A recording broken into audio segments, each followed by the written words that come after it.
Kishin fjalime të gjata, rrahje idesh, qëndrimesh, oratorie.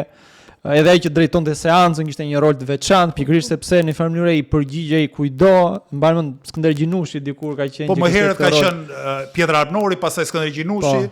Me një fjalë kishte rëndësinë e vet dhe njerëzit për shembull ishin edhe më të interesuar edhe për të lexuar fjalimet në gazeta, mbaj mend pra, mbaj gjyshin tim që i blinte gazeta pikërisht për të lexuar të plot fjalë, një fjalim që kishte dëgjuar një natë më parë në kuvent, si më thën, për ta lexuar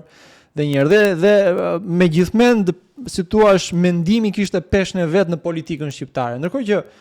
ditën e sotme kur mendimi është kthyer në një lloj mënyre për të shkëmbyer ca batuta herë edhe banale, si thua,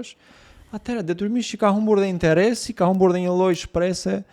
dhe është rrënjosur, siç e përmenda, për fat keq në mentalitetin e njerëzve kjo ideja që Edi Rama bën çfarë ti do qefi dhe parlamentarizmi është kod praktikisht, kështu që veç se ne si lëvizje bashk, si thua, forcën tonë e kemi te fjala, përveç se veprimi që organizojmë protesta me radhë, si thua, fjala për ne është megjithmend e shenjtë, si më thën, sepse është mjeti kryesor që kemi për të bindur shoqërinë shqiptare që gjërat mund të ndryshojnë, që ne jemi alternativa megjithmend ndryshe, që një ditë do duhet, si thua, të përmbyset